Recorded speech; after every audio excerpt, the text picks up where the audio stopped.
You ever notice how religions are basically the oldest sales pitch in human history? They don't sell you a product. They sell you the absence of the worst possible product.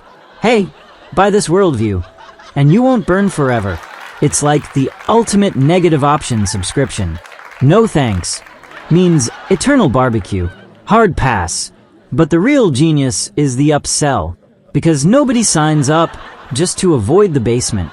They dangle the penthouse, and the penthouse they advertise, it's not eternal worship of the divine essence.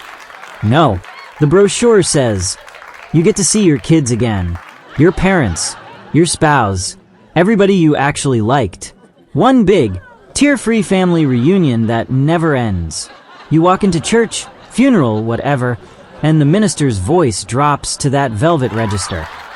One day, you'll hold them again. Cue the tissue boxes. People lose it, because that's the emotional kill shot. Not, you'll behold the beatific vision. Nobody's crying over ontology, so you buy the whole package. You pray. You repent. You drag the kids to Sunday school. You're not doing it for abstract theology. You're doing it for the sequel where the credits roll and everyone's hugging in slow motion. Then you actually read the contract, the Bible, and you go, wait, where's the reunion clause? It's not there. Not once. Not in the Old Testament. Sheol? It's basically a dimly lit waiting room for everybody. No name tags. No welcome home banner. David says about his dead baby, I'll go to him. That's it. That's the love scene. 2 sentences. Doesn't even say they hug. Could mean, I'll die too, and we'll both be dust. That's the most connected line the Old Testament has on family afterlife. New Testament, Jesus talks about heaven like it's a wedding banquet where nobody's married anymore. They neither marry nor are given in marriage. They're like the angels. Translation: your +1 is now optional and genderless. Romantic.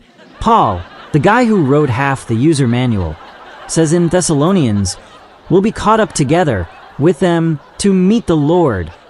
Together sounds promising, right? Except them means the other people who also bought the premium faith package. It's not your specific blood relatives. It's the club members. If your kid didn't RSVP to salvation, they're not on the guest list. Tough luck. The Transfiguration, Moses, and Elijah show up looking fabulous. Recognizable, maybe, but they're not there to high-five their grandkids. They're there to endorse Jesus' new album. It's a cameo, not a family reunion. Revelation, new heaven, new earth.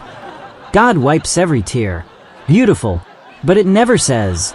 And then you'll spot the one that got away by the tree of life, and she'll finally admit you were the right one all along. Nope. It's a multitude worshiping. You're in the crowd. You might recognize a few faces if you squint, or you might not. The fine print doesn't specify. So here's what they advertise. You'll be reunited with everyone you love. Forever. Happiness. Hugs. No drama. Here's what the contract actually says. You'll be with the Lord. Forever. In a state of perfect joy. Which may or may not include small talk with your second cousin, who once borrowed $20 and never paid it back. Terms and conditions. Salvation required. No refunds. No exchanges. Loved ones must also accept the terms. It's the religious equivalent of booking a luxury cruise and finding out the family suite is just you, God, and 144,000 strangers singing hymns in 4-part harmony for 10,000 years. You wanted the Hallmark movie ending. You got the avant-garde art film where the protagonist achieves transcendence and the camera slowly pans away from everyone you ever cared about. And the wildest part, it still works. People keep buying it because the alternative, permanent blackout, no sequel, no credits, is so terrifying that even a vague, maybe you'll see them, is enough to sign the dotted line. So next time someone tells you they're going to heaven to see their ancestors, just smile and nod, because hope is a hell of a drug, even when the label clearly says, "Contents not guaranteed."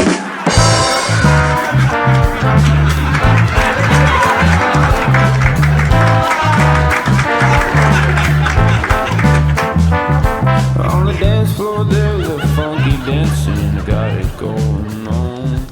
On the dance floor there's